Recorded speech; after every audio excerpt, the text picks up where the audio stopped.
Hello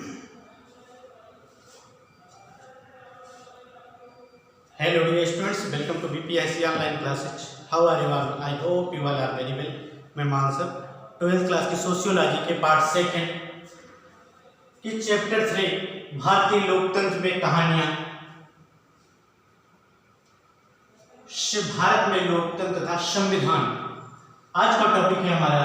Bharat में लोकतंत्र तथा संविधान के बारे में चर्चा करेंगे कि भारत में लोकतंत्र कब और कैसे क्यों आया, लोकतंत्र क्या है, इसके बारे में थोड़ी सी चर्चा करते हैं।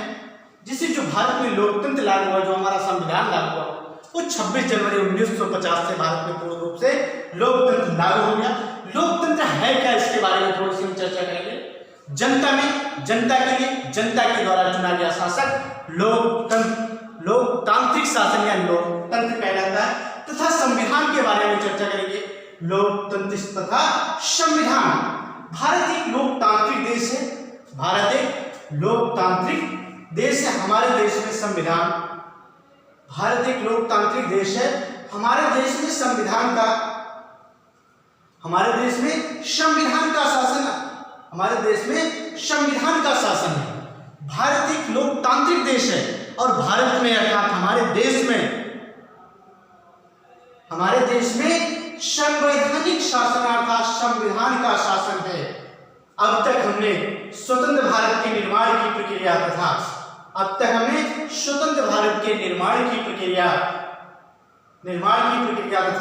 संविधान की विशेषताओं आदि का व्यवस्थित अध्ययन किया है। अब तक हमने स्वतंत्र भारत के निर्माण की प्रक्रिया तथा संविधान की विशेषताओं आदि का व्यवस्थित अध्ययन किया है। एक शासन प्रणाली के रूप में लोकतंत्र के गुण तथा दोष निम्नलिखित हैं। एक स्वतंत्र शासन प्रणाली के रूप में लोकतंत्र के गुण तथा दोष निम्नलिखित हैं। तो हम चर्चा करेंगे लोकतंत्रात्मक शासन प्रणाली के गुण। लोकतंत्रात्मक शासन प्रणाली के गुण के बारे में चर्चा करेंगे हम। लोकतंत्रात्मक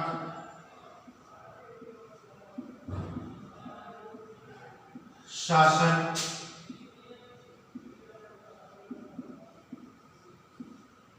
प्रणाली के गुण। लोकतंत्रात्मक शासन प्रणाली के गुण के बारे में चर्चा करते हैं हम। लोकतंत्रात्मक शासन प्रणाली के गुण। लोकतंत्रात्मक शासन प्रणाली के गुण निम्नलिखित हैं। जैसे नंबर एक है व्यक्तित्व के विकास में सहायक। व्यक्तित्व के विकास में सहायक के बारे में चर्चा करते हैं हम। व्यक्तित्व के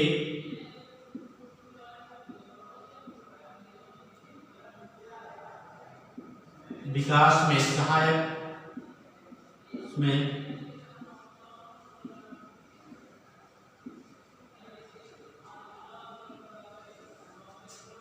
व्यक्तित्व के विकास में सहायक कैसे है लोकतंत्र, इसके बारे में हम चर्चा करते हैं। आज भारत में लोकतांत्रिक शासन, तो व्यक्ति के विकास प्रत्येक नागरिक को उसकी सहायता, योग्यता, क्षमता के अनुसार कार्य करने का अवसर प्राप्त होता है। लोकतंत्रात्मक शासन में या लोकतांत्रिक शासन में प्रत्येक व्यक्ति को उसकी क्षमता, योग्यता, उसकी योग्यता के अनुसार कार्य करने का अवसर प्राप्त होता है। लोकतांत्रिक शासन में प्रत्येक व्यक्ति को उसकी योग्यता, उसकी क्षमता के अनुसार कार्य करने का अवसर प्राप्त होता है। अतः इस शासन प्रणाली में नागरिकों को अपने व्यक्तित्व का विकास करने का अच्छा अवसर प्राप्त होता है। अतः इस शासन प्रणाली में अपने व्यक्तित्व का विकास करने के लिए, अपने शासन प्रणाली में नागरिकों को व्यक्तित्व का विकास करने के लिए विकास करने के लिए एक अच्छा अवसर प्राप्त होता है, एक अच्छा अवसर प्राप्त होता है। इसलिए व्यक्तित्व के विकास में सहायक के रूप में मानते हैं कि लोकतंत्र व्यक्तित्व के विकास में पूर्ण रूप से सहायक है। इसका सेकेंड पॉइंट, लोकतंत्र के गुण का सेकेंड पॉइंट है क्रांति से सुरक्षा।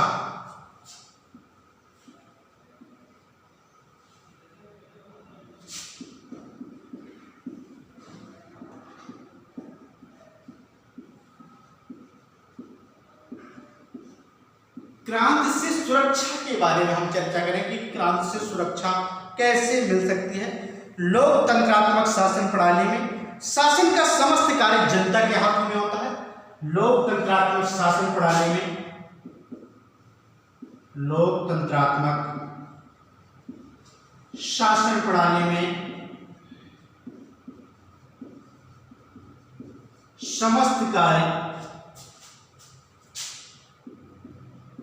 समस्त कार्य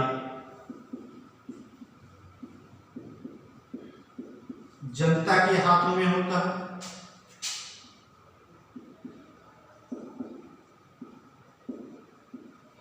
में होता है।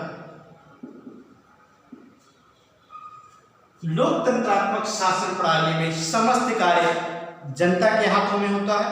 अतएव जनता में असंतोष उत्पन्न होने की संभावना कम होती है। अतएव जनता में असंतोष होने की संभावना, लोकतंत्र में जनता में असंतोष होने की संभावना जो होती है कम होती है। लोकतंत्रात्मक शासन प्रणाली का समस्त कार्य जनता के हाथों में होता है और लोकतंत्र में जनता में असंतोष उत्पन्न होने की संभावना जो होती है कम होती है। यदि जनता में किन्हीं बातों के आधार पर असंतोष अथवा आक्रोश की भावना भी है, यदि जनता में किन्हीं बातों के आधार पर असंतोष तथा आक्रोश की भावना भी है, तो जनता संवैधानिक साधनों के आधार पर अपने असंतोष को व्यक्त करती रहती है। अगर कहीं भी जनता को असंतोष होता है, असंतोष हो भी जाता है, तो जनता संवैधानिक साधनों के आधार पर असंतोष को व्यक्त करती रहती है। इसलिए लोकतंत्रात्मक शासन प्रणाली में क्रांति का कोई भय नहीं होता। इसलिए लोकतंत्रात्मक शासन प्रणाली में क्रांति का कोई डर नहीं होता। इस संबंध में गिलक्राइस्ट का मत है। गिलक्राइस्ट ने अपना स्टेटमेंट दिया है कि लोकप्रिय शासन सार्वजनिक सहमति का शासन है, कि लोकप्रिय शासन अर्थात लोकतांत्रिक शासन जो होता है वो सार्वजनिक सबका प्रिय शासन, वो सबका प्रिय शासन है। अतः स्वभाव से ही वह क्रांतिकारी नहीं हो सकता। अतः वह स्वभाव से क्रांतिकारी नहीं हो सकता। लोकतांत्रिक शासन स्वभाव से क्रांतिकारी नहीं हो सकता।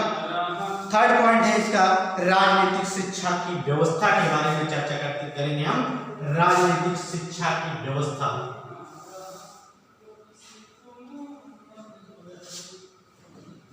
राजनीतिक शिक्षा की व्यवस्था।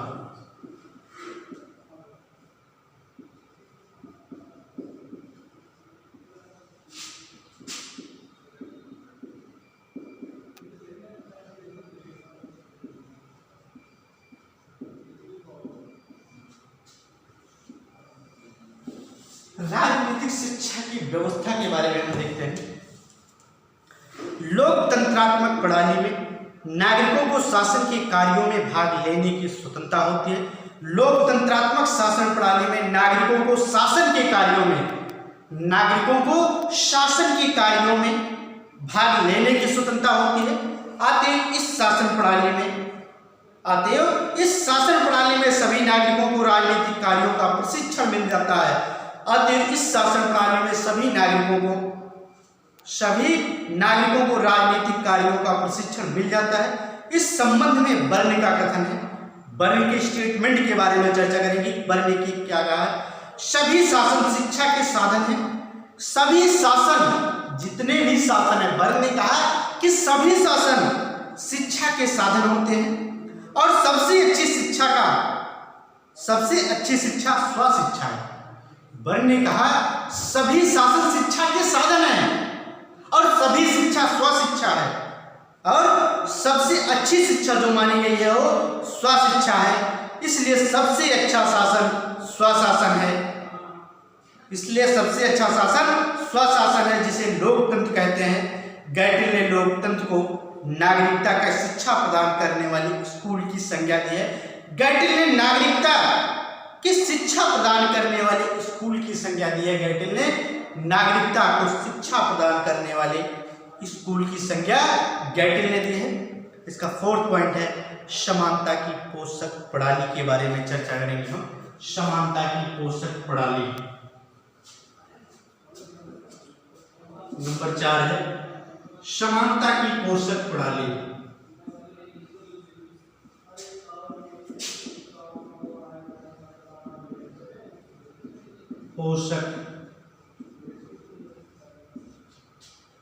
समानता की पोषक प्रणाली के बारे में हम चर्चा करेंगे। प्रजातंत्र शासन प्रणाली के सभी नागरिकों को समान समझा जाता है। प्रजातंत्रात्मक शासन प्रणाली में अर्थात लोकतंत्रात्मक शासन प्रणाली में सभी व्यक्तियों को समान समझा जाता है, सभी नागरिकों को समान समझा जाता है तथा सभी के साथ समान व्यवहार किया जाता है। तथा प्रजातांत्रिक शासन प्रणाली में सभी व्यक्तियों को समान अधिकार दिया जाता है तथा सभी नागरिकों को समान समझा जाता है। प्रजातांत्रिक शासन प्रणाली में रंग, जात, नस्ल, धर्म, रंग, जाति, लिंग, नस्ल के आधार को ध्यान में रखकर कोई भी निर्णय नहीं लिया जाता है। समानता के पोषक में लोकतंत्र में धर्म, जाति, नस्ल के आधार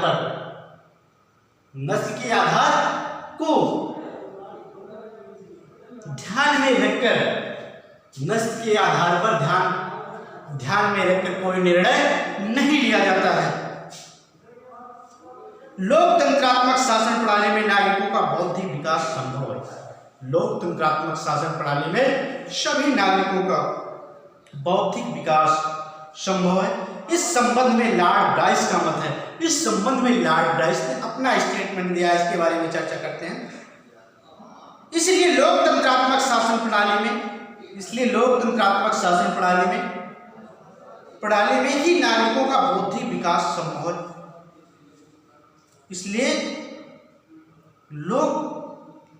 राजनीतिक अधिकारों की प्राप्ति के द्वारा व्यक्ति के व्यक्तित्व का मान बढ़ता है। ब्राइस ने कहा कि राजनीतिक अधिकारों की प्राप्ति द्वारा व्यक्ति के व्यक्तित्व का मान बढ़ता है और कर्तव्य की भावना उस स्तर पर पहुंच जाती है जिसका पालन उसको राजनीतिक अधिकारों की प्राप्ति के कारण करना पड़ता है। राजनीतिक अधिकारों की प्राप्ति द्वारा व्यक्ति का मान बढ़ता है। ब्राइस ने बताया कि राजनीतिक अधिकारों की प्राप्ति के द्वारा व्यक्ति का मान बढ़ता है और कर्तव्य की भावना उस स्तर पर पहुंच जाती है जिसका पालन उसको राजनीतिक अधिकारों को प्राप्ति के कारण करना पड़ता है। Thank you class. इसके आगे का पार्ट नेक्स्ट वीडियो में लेकर आएंगे। Stay on.